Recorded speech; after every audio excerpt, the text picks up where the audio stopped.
Hello नमस्कार, मैं संदीप चौधरी आप सभी लोगों का बैंकिंग एकेडमी के YouTube channel study with banking academy में हार्दिक अभिनंदन करता हूं। जैसा कि आप लोगों के सामने आज की जो करंट अफेयर है वो मैं आप लोगों के सामने लेके आया हूं। जैसा कि पहली स्लाइड के अंदर दिया गया था, आज की जो करंट अफेयर है उसके बारे में महत्वपूर्ण जो मुद्दे हैं उनके बारे में हम लोग चर्चा करेंगे। सबसे पहले मैं आप लोगों को कहना चाहूँगा कि जैसा कि मैंने आप लोगों के सामने कल एक मोटिवेशनल वीडियो डाला था, आप लोगों को काफ़ी उसके अंदर मुझे मीन्स कि सभी लोगों का जो एक भरपूर प्यार मिला। ठीक है, ऐसे ही मोटिवेशनल वीडियो के लिए आप लोग मेरे चैनल को सब्सक्राइब करें। अगर किसी ने वो मोटिवेशनल वीडियो नहीं देखा है तो उसको ज़रूर देखें, क्योंकि वो हमारी लाइफ से रिलेटेड ही मैंने कुछ डाला है जिससे हमें बहुत कुछ सीखने को मिलेगा। हालांकि मैं आप लोगों से कहना चाहूँगा कि करंट अफेयर की वीडियोस टाइम टू टाइम आप लोगों के सामने आ रही है, आप लोग भरपूर उसको देख रहे हो अच्छे तरीके से, और कंटिन्यूस जो है हमारा ये चैनल जो है अच्छे एक मुकाम पे पहुंच गया। काफ़ी सारे लोग हम लोगों से जुड़ चुके हैं। ठीक है, और एक परिवार बन चुका है। आज अगर देखें तो इस परिवार के साथ मैं सभी परिवार के सदस्यों को सबसे तो दिल से धन्यवाद देना चाहूँगा कि आप लोग जो मुझे इतना भरपूर प्यार दे रहे हो।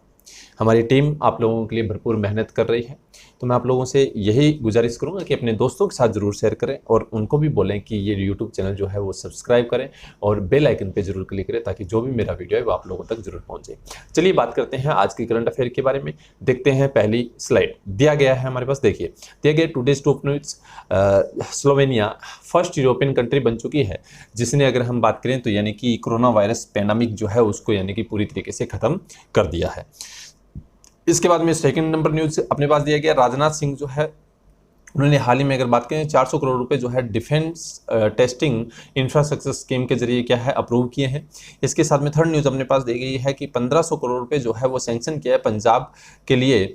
ठीक है, वहाँ के यानी कि फार्मर्स के लिए, ठीक, जो कि नाबार्ड ने हाल ही में अनाउंस किया। यानी कहने का मतलब ये तीन महत्वपूर्ण मुद्दे अपने पास रहेंगे जिनके बारे में हम लोगों ने चर्चा करनी है। आप लोगों के सामने स्टेट की वीडियोस जो है मैंने डाली है इससे पहले दो वीडियोस, एक डाली है हिमाचल प्रदेश गवर्नमेंट की और दूसरी डाली है मैंने गुजरात की। दोनों की करंट अफेयर जनवरी से लेकर अप्रैल तक की कंप्लीट है, जिसके अंदर थोड़ा बहुत देखें तो यानी कि मई की भी न्यूज उसके अंदर कंप्लीट की गई है। मैं आप लोगों से एक बार वापस से रिक्वेस्ट करूंगा कि उन वीडियोस को देखें, ठीक, ताकि क्या है जो करंट अफेयर की वीडियोज है वो आप लोगों में कंप्लीट हो और स्टेट वाइज करंट अफेयर जो है वो आप लोगों में कंप्लीट होता जाए। अभी हम जैसे हम यहाँ पर बात करेंगे, आपके सामने बहुत जल्दी है नेक्स्ट स्टेट की, राजस्थान, पंजाब, ठीक है, इसी तरीके से उत्तर प्रदेश, दिल्ली, इस तरीके से अलग अलग स्टेट की जो वीडियो है वो आने वाली है। चलिए बात करते हैं आज की करंट अफेयर के बारे में। जो मैंने आपको तीन न्यूज बताई इनके बारे में हम लोग चर्चा करने वाले हैं। पहली न्यूज जैसा कि अपने पास दिया गया था कि स्लोवेनिया जो है एक यूरोपियन कंट्री है जिसने यानी कि पहला देश बन चुका है जिसने यानी कि पूरी तरीके से फ्री घोषित कर दिया है अपने आप को, किससे, कोरोना वायरस से, कोविड-19 से। देखते हैं क्या दिया गया। देखिए पहली स्लाइड में लिखा हुआ है अपने पास कि Slovenia become first European nation to, जिसने हाल ही में proclaim end to corona virus epidemic at home. यानी कि एक तरह से हम कह सकते हैं कि जो ये एक तरह से पेंडेमिक थी वैसे तो, लेकिन एपेडेमिक इसने घोषित कर दिया कि ये यहाँ से पूरी तरीके से खत्म जो है वो हो चुका है, यहाँ पर अभी नहीं है। अगर हम बात करें तो ये न्यूज़ अपने पास जो दी गई जिसके बारे में हम लोग चर्चा करने वाले हैं, पूरी चीज़ें देखते हैं। ध्यान दीजिए कि यूरोपीय संघ के सदस्य स्लोवेनिया की सरकार ने शुक्रवार को कहा कि कोविड-19 संक्रमण अब नियंत्रण में है। ठीक, विशिष्ट स्वास्थ्य उपाय करने की कोई आवश्यकता नहीं। सरकार ने कहा कि यूरोपीय संघ के निवासी पूर्व निर्धारित चौकियों पर ऑस्ट्रिया, इटली और हंगरी से स्लोवेनिया जाने के लिए स्वतंत्र है, यानी कि इन देशों में जा सकते हैं। लेकिन जो यूरोपीय संघ के निवासी नहीं है उन्हें 14 दिन तक पृथक रहना अनिवार्य है। यानी कि अगर यूरोपीय संघ के निवासी नहीं है तो वो क्या है कि 14 दिन तक उनको क्या क्वारंटाइन रहना पड़ेगा, उनको अलग जो है वो रहना पड़ेगा। इसके साथ में उन्होंने बोला कि स्लोवेनिया जो है उसके अंदर पहला मामला जो है वो 4 मार्च को आया था। मैं आप लोगों को बता दूं थोड़ा सा, जिसमें अगर हम बात करें जो व्यक्ति जो है वो इटली से लौटा था, इसे 12 मार्च को राष्ट्रव्यापी महामारी घोषित कर दिया गया था, यानी कि एक तरह से पेंडेमिक घोषित कर दिया था। और उसके बाद देखें तो 13 मई तक टोटल अगर हम बात करें 13 मई तक, ठीक है, लगभग 1467 मामले यहाँ पर टोटल निकले थे, जिसमें से 103 लोगों की मृत्यु हो गई थी। लेकिन बाद में सारे के सारे जो है वो रिकवर हो चुके हैं। और आज अगर हम बात करें तो स्लोवेनिया जो है वो पहली कंट्री बन चुकी है जिसने अपने आप को क्या घोषित कर दिया है, इस महामारी से यानी कि मुक्त घोषित कर दिया है। ध्यान दीजिए कि हमारे लिए ये जो न्यूज़ है वो एक तरह से हम कह सकते हैं कि इस जो एक तरह से ये माहौल चल रहा है, इस माहौल के अंदर हमें थोड़ी सी यानी कि क्या है, ये अपने को गर्व महसूस कराएगी, अपने को ऐसा महसूस कराएगी कि हम भी इससे लड़के क्या कर सकते हैं, बाहर निकल सकते हैं। ये एक ये न्यूज़ जो है वो सुकून भरी न्यूज़ है, ठीक है, हमारे लिए भी। क्योंकि देखिए, अगर एक ऐसा देश जिसने अपने आप को यानी कि इस महामारी से बाहर निकाली है, तो हम भी अपने आप को निकाल सकते हैं। लेकिन उसके लिए क्या करना पड़ेगा, हमें भी यानी कि उपचार जो, और सबसे बड़ी चीज़ की डिस्टेंस मेंटेन रखना, बार बार हाथ धोना, ये चीज़ें जो है वो हमें भी करनी पड़ेगी और हम भी इससे बहुत जल्दी बाहर निकल सकते हैं। जैसा कि लॉकडाउन 4.0 जो है वो शुरू हो चुका है इंडिया के अंदर भी, जिसको 31 अगर हम देखें तो मई तक जो है वो बढ़ा दिया गया है। तो आप लोगों से मैं यही कहूँगा कि 31 मई तक भी आप अभी भी समय है, हम संभल सकते हैं और बहुत जल्दी अगर हम बात करें तो इस महामारी से निपट भी सकते हैं। ये महामारी ज़्यादा इतनी जानलेवा नहीं है। ज़्यादातर जिन लोगों की जान गई है वो यानी कि 65 ईयर से अबव, या फिर ऐसे लोग जिनके पहले से बीमारी थी, उन लोगों की मृत्यु हुई है। तो आप लोगों ने इस चीज़ का विशेष ध्यान रखना है। अगर हम स्लोवेनिया की बात करें तो यहाँ की करेंसी जो है, ठीक, वो करेंसी है यूरो, यानी कि यूरोपियन जितनी भी कंट्रीज है उन सभी की करेंसी जो है वो यूरो है। ये चीज़ हम लोगों ने ध्यान रखना है। और लेकिन यहाँ की कैपिटल जो है वो है ल्यूब्लियाना, ठीक है। वैसे इसको अगर हम बोलें तो हम दूसरी भाषा में बोल सकते हैं लजाना, ठीक है, ये भी बोलते हैं। तो ये हम लोगों ने ध्यान रखना है। यूरोपियन कंट्री टोटल अगर बात करें लगभग 22 कंट्रीज है जिनकी यानी कि अगर हम बात करें तो करेंसी जो है वो यूरो है। ये अपने सामने पहली न्यूज़ थी। अब बात करते हैं सेकेंड न्यूज़ के बारे में। चलिए देखते हैं क्या दिया गया है। जैसा अपने पास लिखा हुआ है कि राजनाथ सिंह ने हाल ही में देखें तो अप्रूव किया 400 करोड़ रुपए, किसके लिए, डिफेंस टेस्टिंग इंफ्रास्ट्रक्चर स्कीम के लिए, यानी कि उन्होंने क्या है ये अप्रूव किए हैं। ध्यान दीजिए, मैं सबसे पहले तो आप लोगों को कहना चाहूँगा कि यूनियन डिफेंस मिनिस्टर है अपने कौन, श्रीमान राजनाथ सिंह, ठीक है। उन्होंने यानी कि क्या है इसको अप्रूव किया है। 400 करोड़ रुपए जो है वो अप्रूव किया, किसके लिए, कि प्रेक्षण बुनियादी ढांचा जो है वो तैयार किया जाए और घरेलू रक्षा और एरोस्पेस उनका क्या है निर्माण को बढ़ावा दिया जाए, ठीक है। जिसके लिए 400 करोड़ रुपए जो है वो DTIS यानी कि हम कह सकते हैं डिफेंस टेस्टिंग इंफ्रास्ट्रक्चर स्कीम के तहत इसको क्या है मंजूरी दी है। इसमें कुछ चीज़ें आप लोगों के सामने नीचे और लिखी हुई है, यानी कि डिफेंस टेस्टिंग इंफ्रास्ट्रक्चर स्कीम जो है इसके अंदर क्या क्या चीज़ें रहेगी, ठीक है। तो वो हम एक बार उस पर नजर डालते हैं। देखिए क्या दिया गया अपने पास, जैसे अपने पास लिखा हुआ है कि DTI स्कीम जो है, ठीक है, वो एक तरह से हम कह सकते हैं कि जो रन है वो यानी कि 5 साल के लिए ये इसको रन किया जाएगा।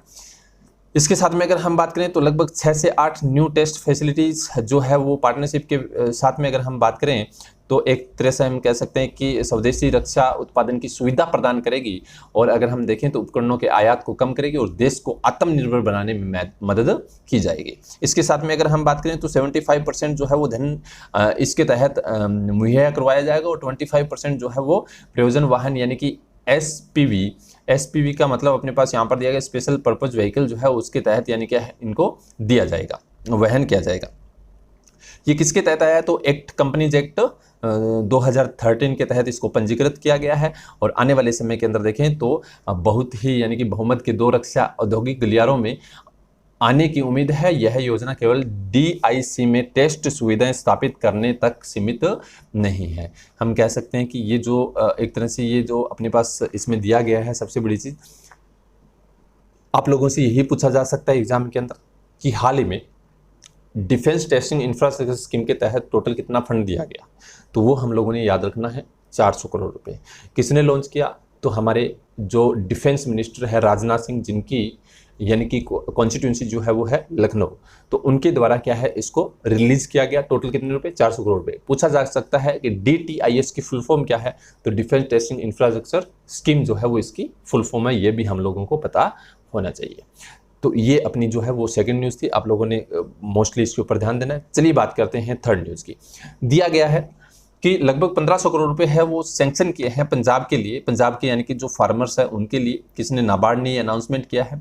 तो देखते हैं ये एक्चुअल में है क्या चीज़। सबसे बड़ी चीज़ मैं आपको बताना चाहूँगा कि Punjab national bank the national bank for agriculture and rural development, जो एक फुल फॉर्म है नाबार्ड की, ठीक है, यानी कि कृषि से रिलेटेड कोई भी यानी कि फंड अगर जारी करता है तो यही डिपार्टमेंट करता है। एक बड़ा बैंक बना हुआ है, जिस तरीके से RBI उसी तरह से क्या है नाबार्ड है, ठीक है। हाउसिंग फाइनेंस के लिए जैसे कि अपने पास क्या है NHB नेशनल हाउसिंग बैंक है, तो इसी तरीके से ये बैंक, इनके बारे में स्पष्ट एक बैंकिंग का मैं लेक्चर लेके आने वाला हूँ बहुत जल्दी। अलग अलग डिपार्टमेंट, अलग अलग बैंकिंग से रिलेटेड जो है वो आप लोगों को मैं समझाऊंगा बहुत जल्दी, ठीक है। अभी सिर्फ अपने को न्यूज़ पे ध्यान देना है। National bank for agriculture and rural development यानी कि नाबार्ड ने कोविड-19 महामारी के बीच राज्य सहकारी बैंकों के माध्यम से किसानों को निरंतर ऋण प्रवाह सुनिश्चित करने के लिए पंजाब के लिए 1500 करोड़ रुपए जो है वो मंजूर किए हैं। कुल राशि में से 1000 करोड़ रुपए पंजाब राज्य सहकारी बैंकों को और 500 करोड़ रुपए पंजाब ग्रामीण बैंक को मंजूर किया। ध्यान देना, मोस्ट इंपोर्टेंट है कि 1000 करोड़ रुपए किसके लिए है? पंजाब राज्य सहकारी बैंक यानी कि ग्रामीण बैंक जो उनके लिए है, राज्य सहकारी बैंकों के लिए और उसके बाद में अगर हम बात करें 500 करोड़ रुपए जो है वो ग्रामीण बैंकों के लिए क्या है, ये मंजूर किए हैं। किए किस लिए हैं? जैसा कि अपने पास यहां पर लिखा हुआ है कि मेजर हाईलाइट क्या है, सबसे बड़ी चीज है और अच्छे तरीके से इसको क्या है हम लोगों ने देखना है। देखिए अपने पास क्या दिया गया है कि दी गई the amount given is part of NABARD लगभग 25 crore rupees nation wide special liquidity facility, यानी कि नाबार्ड के पास एक 25,000 करोड़ रुपए का एक क्या है, देशव्यापी विशेष तरलता सुविधा, यानी कि जिसको हम बोलते हैं SLF या स्पेशल लिक्विडिटी फैसिलिटी बोलते हैं। ठीक, तो उसमें से ये फंड जो है वो दिया गया है, जिसे राज्य के सहकारी बैंकों, क्षेत्रीय ग्रामीण बैंकों और माइक्रो फाइनेंस संस्थानों को उपलब्ध करवाया जाएगा, ताकि किसानों को क्या है इस महामारी से बचने के लिए ऋण दिया जाए, यानी कि वो अपनी खेती को क्या है आगे बढ़ा सके। क्योंकि जैसा हमें मालूम है अभी खरीफ की फसल जो है वो बोई जा रही है। ठीक है, उसके लिए क्या ये फंड जो है वो उन किसानों को देना अनिवार्य है, जरूरी है, क्योंकि अगर उनके पास फंड नहीं होगा तो ये यानी कि खेती नहीं कर पाएंगे। इसलिए क्या है ये एक तरह से ऋण सुविधा जो है वो निकाली है। अब नाबार्ड ने राज्य सहकारी बैंक को 1000 करोड़ रुपए और बाकी के 500 करोड़ रुपए जैसे मैंने आपको बोला था अलग से क्या है दिए गए हैं। इसी तरीके से हम बात करें 100 करोड़ रुपए पंजाब ग्रामीण बैंक को सपोर्ट एग्रीकल्चर और एक्टिविटीज को फार्मर्स के लिए भी दिए गए हैं, यानी कि उसके अंदर से ही कुछ फंड जो है वो अलग से दिया जाएगा। नाबार्ड द्वारा दिया गया समर्थन इन बैंकों के लिए इस कठिन परिस्थिति के दौरान खरीफ फसलों के लिए कृषि कार्यों का एक तरह से कह सकते हैं कि आसानी से क्या है कि उन किसानों के लिए ऋण प्रवाह करना है, ताकि क्या है किसान जो है यानी कि अपनी सीमावर्ती तरलता को समर्थन दे सके और बैंकों के लिए एक कह सकते हैं उनके लिए भी ये महत्वपूर्ण कदम रहेगा, ताकि किसानों की क्या है वो सपोर्ट करे। जैसा कि हमें मालूम है पंजाब की कैपिटल जो है वो चंडीगढ़ है, यहाँ के चीफ मिनिस्टर का नाम जो है वो क्या है, कैप्टन अमरिंदर सिंह। जैसा कि हम लोगों को मालूम है कि कोविड-19 से रिलेटेड भी यहाँ की बहुत सारी न्यूज़ है। हाँ, मैं आपको सामने एक चीज़ और अनाउंस करने वाला हूँ आज, बहुत ही महत्वपूर्ण, कि कोविड-19 से रिलेटेड जिस भी स्टेट के अंदर कोई स्कीम चलाई गई है, कोई एप्लीकेशन लॉन्च की गई है, वो सारी की सारी यानी कि कोविड-19 से रिलेटेड जो भी महत्वपूर्ण क्वेश्चन होंगे उनके लिए एक बहुत ही जल्दी आप लोगों के सामने वीडियो आने वाला है, जिसमें सारी चीज़ें मैं आप लोगों के सामने डिस्क्राइब करूंगा। सबसे पहला कौन सा ऐसा स्टेट था जिसने कर्फ्यू लगाया, सबसे पहला कौन सा स्टेट था जिसने यानी कि लॉकडाउन लगाया, सबसे पहला कौन सा स्टेट जो यानी कि कोविड-19 से फ्री हुआ, ये सारी चीज़ें हम लोग महत्वपूर्ण जो है वो चर्चा करेंगे। ऐसा कौन सा स्टेट था जिसके अंदर यानी कि क्या है कोविड-19 का एक यानी कोरोना वायरस का कोई भी केसेस नहीं मिला, ऐसी चीजें जो है मैं आप लोगों के सामने बहुत जल्दी लाने वाला हूं। आज की ये वीडियो यहां तक मैं समाप्त करता हूं। 3 न्यूज मैंने आप लोगों के सामने डिस्कस किया। मैं आप लोगों से गुजारिश करूंगा कि आप इस वीडियो को अपने दोस्तों के साथ शेयर करें, आप भी नोट डाउन करें, लिखें, क्योंकि बहुत जल्दी आप लोगों के साथ में मैं एक ऑनलाइन क्विज लेके आ रहा हूँ, जिसके अंदर जो सबसे अच्छा यानी कि सबसे तेज और सबसे तेज तरार या फिर कह सकता हूँ कि सबसे अच्छा जो आंसर देगा, सबसे सही आंसर देगा, उन सभी लोगों के लिए क्या क्विज होगी। क्विज के अंदर लगभग अगर मैं बात करूं तो 50 क्वेश्चन रहेंगे, जिसका क्या है ऑनलाइन मैं आप लोगों के साथ टेस्ट लूंगा और उसके अंदर जो यानी कि पर्सन फर्स्ट सेकंड थर्ड आएंगे उन लोगों के कैश प्राइज के साथ साथ उनको क्या है एक सॉफ्ट कॉपी करंट अफेयर की फ्री ऑफ कॉस्ट मेरी तरफ से प्रोवाइड करवाई जाएगी, ताकि आने वाले एग्जाम के अंदर वो क्या है उनके लिए महत्वपूर्ण रहे। तो आज की वीडियो इतना ही। धन्यवाद। वीडियो को शेयर करें, लाइक करें, सब्सक्राइब करें और बेल आइकन पे जरूर क्लिक करें, ताकि जो भी मेरा वीडियो है वो आप लोगों तक जरूर पहुंचे। Thank you so much.